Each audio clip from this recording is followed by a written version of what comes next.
स्वागतम। आज का प्रकरण है संकेत आधारितम अनुच्छेद लेखनम। संकेत आधारित अनुच्छेद लेखन ये आपके आएगा 8 नंबर का अनुच्छेद। क्या करना है, पहले महत्वपूर्ण जो बिंदु दिए हुए हैं उन्हें देख लेते हैं। नंबर 1, अनुच्छेद लेखन से पहले दिए हुए विषय पर छोटे वाक्यों को मन में सोचना चाहिए। मन में सोचते समय एक ही विचार बिंदु का आश्रय लेना चाहिए। नंबर 3, विषय विवेचन में एक तार्किक क्रम होना चाहिए। नंबर 4, अनुच्छेद का अंतिम वाक्य निष्कर्ष के रूप में होना चाहिए। और नंबर 5 है, वाक्य निर्माण में सहजता और सरलता होनी चाहिए। काव्य मध्यकृत्य अनुच्छेद लेखन, काव्य के द्वारा लिखे गए अनुच्छेद का लेखन। प्रश्न आता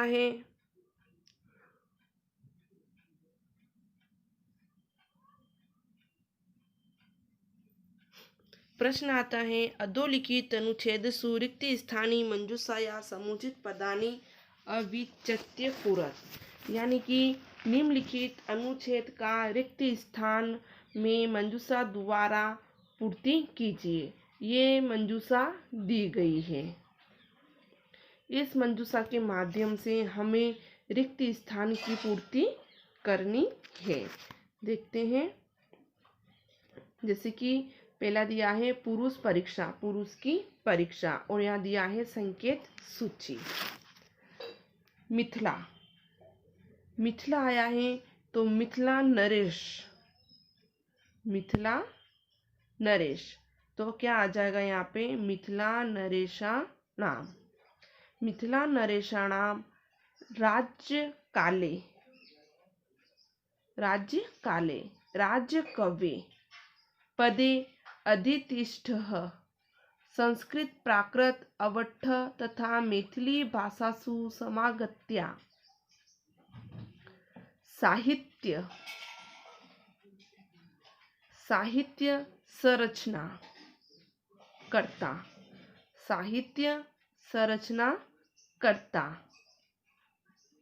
विद्यापति निश्चयेव एकः कालजयी, कालजयी साहित्यकारः आसीत्। क्या कहा है कि मिथिला नरेश राज्य काल में राज्य कवि के पद पर अधितिष्ठ संस्कृत प्राकृत अवहट्ठ तथा मैथिली भाषाओं में समान गति से साहित्य रचना करता या रचना करने वाले विद्यापति निश्चय ही एक कल्याणी, एक कालजयी साहित्यकार थे। स प्रायः एकोनविंशति ग्रंथान प्रणय अकरोत्, उन्होंने प्रायः 19 ग्रंथों का प्रणय किया। महाराज शिव सिंह देवस्य निर्दंशने विद्यापति दंड नीति विषयक कथाकृति पुरुष परीक्षाया रचनाम अकरोत्। महाराज सिंह देव के निर्देशन पर विद्यापति ने दंड नीति विषयक कथाकृति पुरुष परीक्षा की रचना की।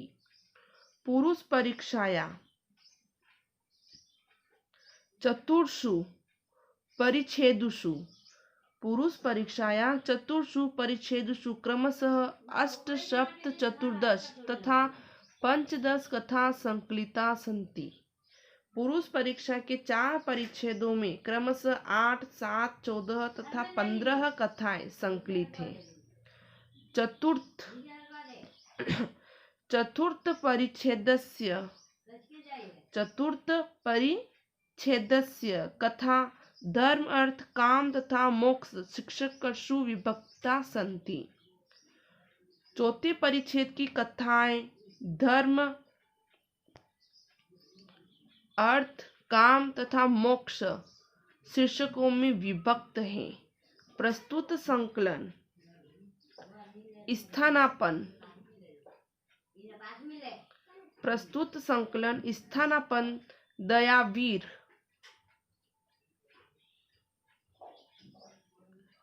कथा पुरुष परीक्षायाः प्रथम परिच्छेद संग्रहित। प्रस्तुत संकलन में स्थापन दयावीर कथा पुरुष परीक्षा के प्रथम परिच्छेद से संग्रहित है। अस्यां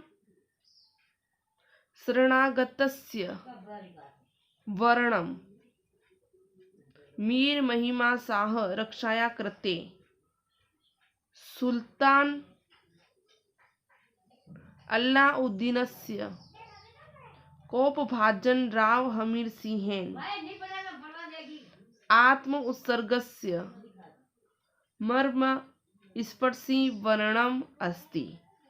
यानी इसमें शरणागत वीर महिमा शाह की रक्षा के लिए सुल्तान अलाउद्दीन के कोपभाजन राव हमीरदेव सिंह द्वारा आत्म उत्सर्ग करने का मर्म स्पर्शी वर्णन किया गया है।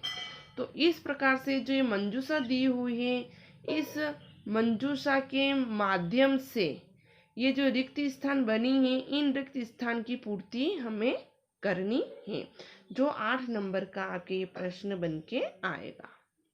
अगला है तदेव गगनम सेव धरा। तदेव गगनम सेव धरा यानी ये विज्ञान नौकार शीर्षक जो पाठ था हमारे, उसमें से ही इस शीर्षक को लिया गया है और बताया है तदेव गगनम सेव धरा और वाचिन संस्कृतस्य वाङ्मय एका उत्कृष्ट कृति अस्ति। यानी तदेव गगनम सेव धरा और वाचिन संस्कृत वाङ्मय की एक उत्कृष्ट कृति है।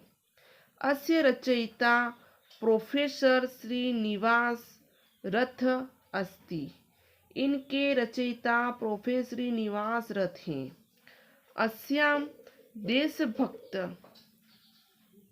अस्यां देशभक्ति राष्ट्रीय एकता उद्बोधनम शौर्य आधुनिक सामाजिक मूल्यानि तथा भक्ति भावना आदि विषय अधिकृत्य 41 गीतानि सन्ति। कहा है कि इस में देशभक्ति राष्ट्रीय एकता उद्बोधन शौर्य आधुनिक सामाजिक मूल्य तथा भक्ति भावना आदि विषयों से जुड़े 41 गीत हैं। ये सरला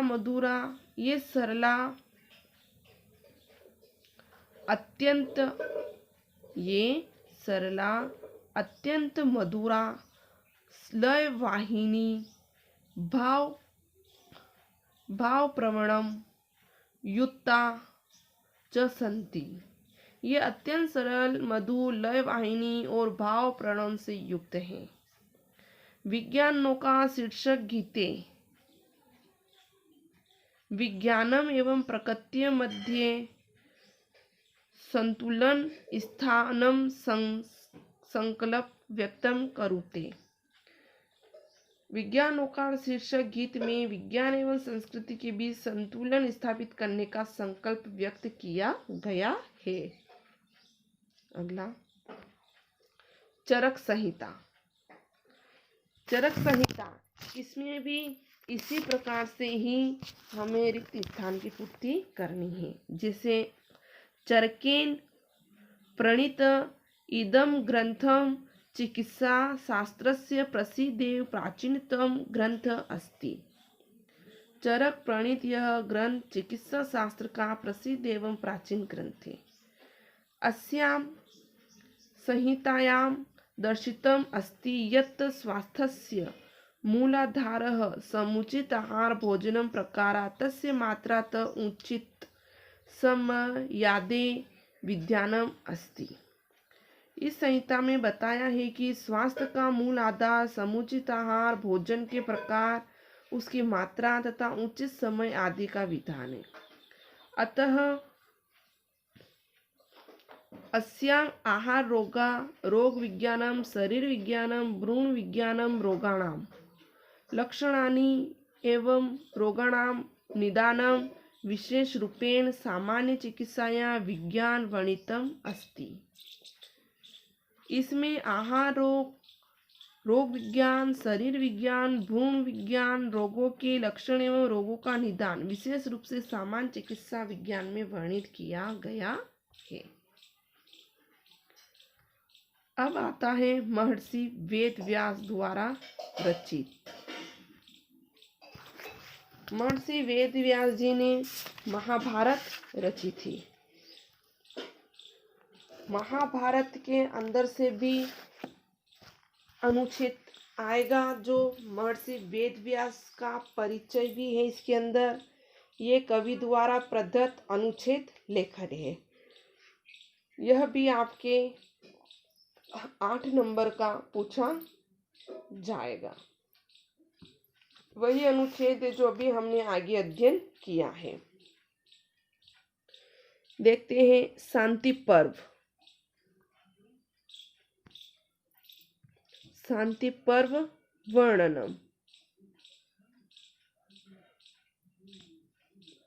शांति पर्व वर्णनम महति सुखदेवेन ज्ञानम ऋग्वेद यजुर्वेद चत्वार कृष्ण द्वैपायनस्य पितुः ज्ञातम् अभिधानम् आसीत्।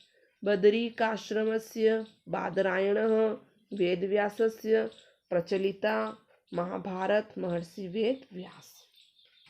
ये संकेत सूची दी हुई है।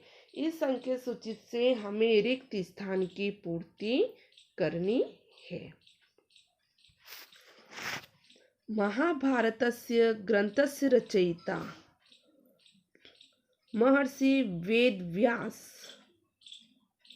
आसीत्। महाभारत ग्रंथ के रचयिता वेदव्यास है। व्यासः एकम उपाधि सूचकम पदवी अस्ति। व्यास एक उपाधि सूचक पदवी है। अयम अष्टाविंशतितमस्य कलियुगस्य व्यासः कृष्णद्वैपायन अस्ति। यह 28वें कलियुग के व्यास कृष्ण द्वैपायन हैं।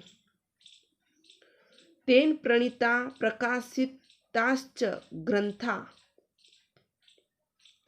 महाभारत पुराणादिभिः नाभि प्रचलिता सन्ति। उनके द्वारा रचित प्रकाशित ग्रंथ महाभारत पुराण आदि नामों से प्रचलित है। एतस्य ग्रंथस्य द्वैपायनस्य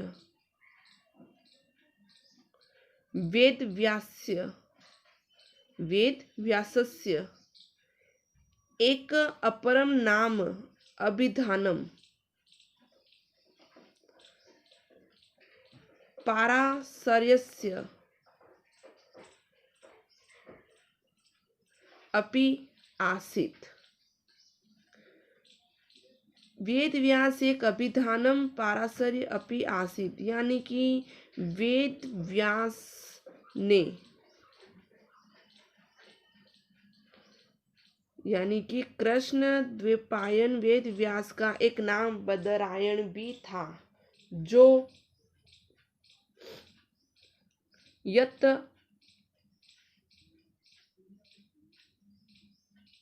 बद्रिकारणस्य बदरायणः अभिधानम नाम पराशरः आसीत्, जो बद्रकाश्रम के संसर्ग में पड़ा।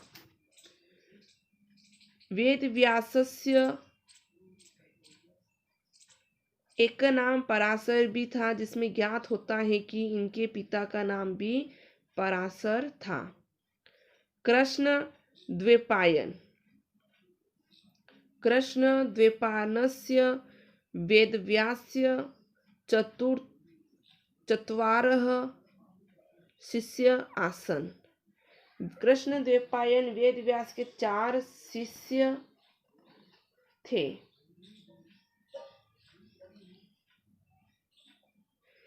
पेल, वैशंपायन, जैमिनी, सुमंतु च यभ्य क्रमशः ऋग्वेद, यजुर्वेद, सामवेद, अर्थवेदस्य ज्ञानम अदत्त। कृष्णद्वैपायन वेदव्यास के 4 शिष्य थे, पेल, वैशंपायन, जैमिनी, सुमंतु, जिनके लिए क्रमशः ऋग्वेद, यजुर्वेद और सामवेद अर्थवेद का ज्ञान दिया। अरणिपुत्र सह अपि कृष्णद्वैपायन घनिष्ठा आसीत्। अरणिपुत्र सुखदेव के साथ भी कृष्णद्वैपायन की बड़ी घनिष्ठता थी। यस्य वर्णम महाभारत शांति पर्व मिलेति, जिसका वर्णन महाभारत के शांति पर्व में मिलता है। वेरी इम्पोर्टेंट है और ये अक्सर हाफ ईयरली एग्जाम और ईयरली एग्जाम दोनों में ही पूछा जाता है और 8 नंबर का आता है, तो आपको ये बहुत अच्छे से याद करना है। अंतिम आता है वाल्मीकि द्वारा प्रदत्त रामायण। ये भी 8 नंबर का ही है। महाभारत और रामायण दोनों में से एक आपको अनुच्छेद पूछा जाएगा। महर्षि वाल्मीकि शैशवकालस्य अभिधानं रत्नाकरः आसीत्। महर्षि वाल्मीकि का बचपन का नाम रत्नाकर था। स स्वजीवने दुष्युकर्मः अपि अकरोत्। इन्होंने अपने जीवन में दस्युकर्म किया। दस्युकर्म का अर्थ होता है डाकू का कार्य। डाकू का कार्य यानी चोरी, लूट, ये लूट लपेट, चोरी करना, ये सारे कार्य ये करते थे, इसलिए इन्हें दस्युकर्म यानी डाकू का कार्य करते थे। सत्पुरुषाणाम संगत्या रत्नाकर दस्युकर्म त्यक्त्वा भगवतः सपर्याः अकरोत्। साधु जनों की संगति से रत्नाकर ने दस्युकर्म छोड़कर भगवान का भजन किया। रत्नाकर इयत तपस्या अकरोत्। रत्नाकर ने इतनी तपस्या की कि तस्य शरीरे वाल्मीकि निर्मितम अभवत, कि उनके शरीर पर वाल्मीकि बन गई। वाल्मीकि कारणात् एव तस्य नाम वाल्मीकि अभवत। वाल्मीकि से ही इनका नाम वाल्मीकि पड़ा। वाल्मीकि संस्कृत साहित्य से आदि कवि मन्यते। वाल्मीकि को संस्कृत साहित्य की आदि कवि माना जाता है। तस्य कृति, उनकी कृति रामायणम आदि काव्य मानते, उनकी कृति रामायण को आदि काव्य माना जाता है।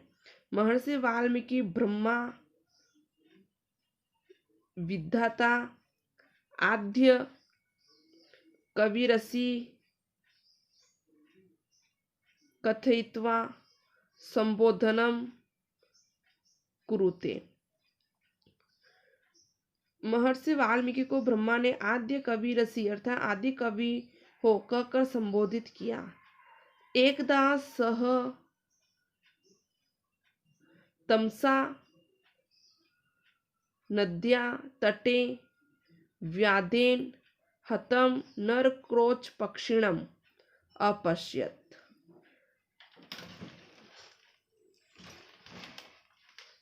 एक बार उन्होंने तमसा नदी के तट पर व्याध द्वारा हत नर क्रोश पक्षी को देखा और तस्माच्च इदम श्लोक प्रस्फुटम अभवत, और उनके मुख से यह श्लोक निकल पड़ा।